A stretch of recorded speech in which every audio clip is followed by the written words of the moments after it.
Number 14 in the Radiance range, part of the Cosa Nostra set, is The Day of the Owl, which is phenomenal. It's a great start to this set. We're introduced to Claudia Cardinelli as Rosa, we have Franco Nero as the police captain, and we have Lee J. Cobb as Don Mariano. These are the major players in this one. We open up to a murder at the start of it. A man is driving a flatbed full of cement. He is shot, he escapes, and we see him chased down, shot to death by an unknown assailant. We then have the police investigating this. Turns out the murder has happened within the vicinity of Rose's house. That's Claudia Cardinelli's character. And we are wondering where her husband is. She doesn't seem to know, and if she does know, she's definitely not letting on to the police. E suo marito dove lavora? Dove capita? Lavora tutti I giorni? No, quando è fortunato. As our captain starts to investigate what's going on, he finds a world of corruption down with construction work, which leads to Don Mariano, played by Lee J. Cobb, who is really excellent in this film. And these kind of people have a ongoing chess match, it seems. We have the captain one side of the street, we have Don Mariano at the other side of the street, and they spend all day almost toying with each other, playing these mind games, watching each other through binoculars as they just go about the mundanities of the day. Ma che fai? Ma che te crede? De capire a mia? Guardami pure di profilo. It's wonderfully set up and really expansive as we start to meet the characters, all the people involved in this, wonder who's telling the truth, who's telling lies. It's a wonderfully constructed light policio-techie almost, which I really kind of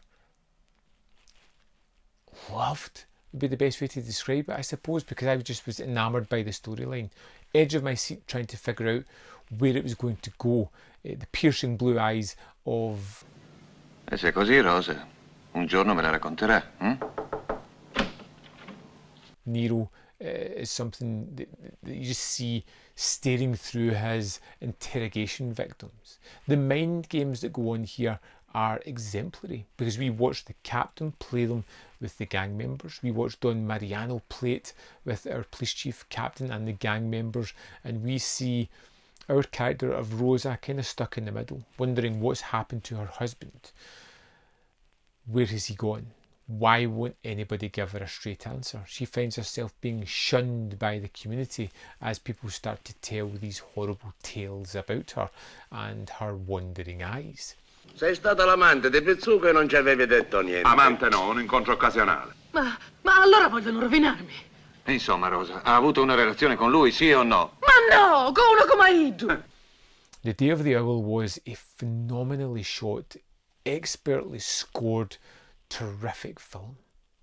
You can tell that there's a real care taken with a lot of the direction as we focus on these lingering, smouldering looks of characters as they try to weigh up what they've been told. There's a moment later on where we kind of meet a family of high up mafioso, and the way the camera is pushed right up their face, taking up the screen, it's almost disjointing and overpowering.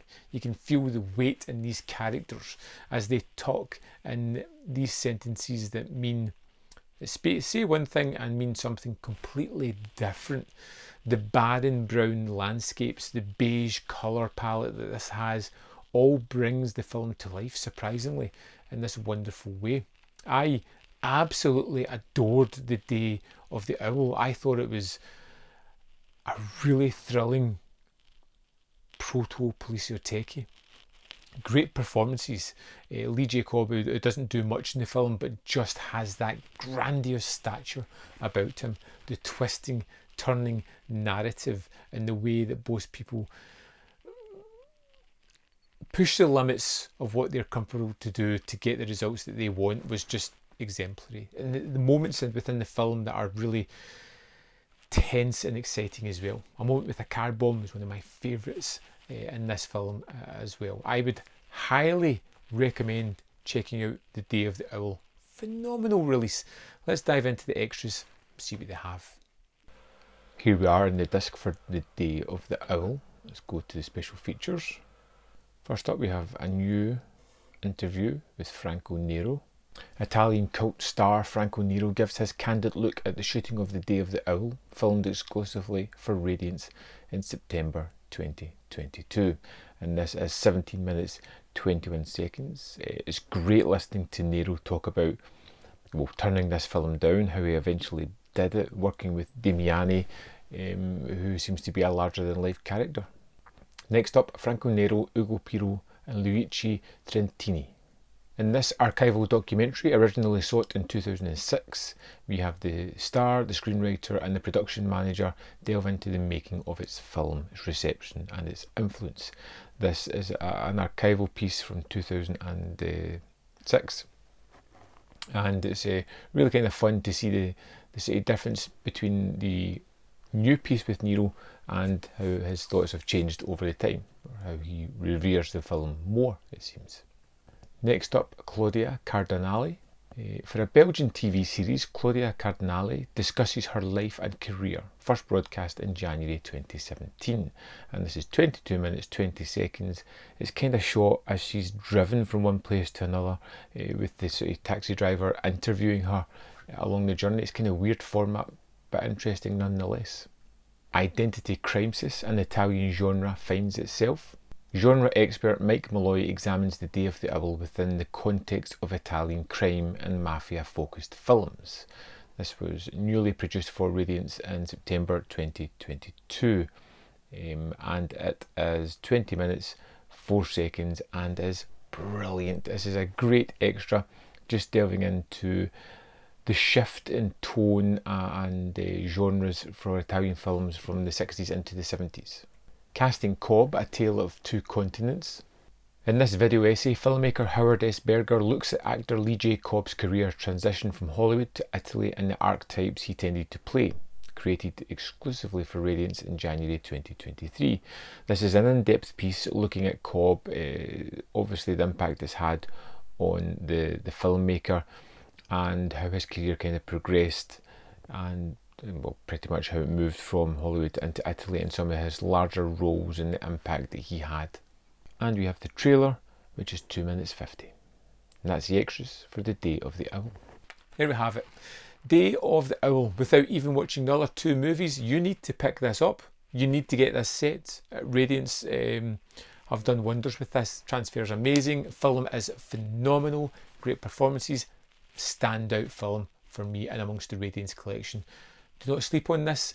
Pick it up as quickly as you can. I'd love to know your thoughts on Day of the Owl if you've watched it, whether you loved it, hated it, fell somewhere in the middle. Let me know in the comment box below your thoughts on this one. There's more content up here where you can see more of my stuff, and in the description box below are links to the Patreon, membership program and manvfilm.com, all ways in which you can support me. Thanks for watching, and I'll see you next time.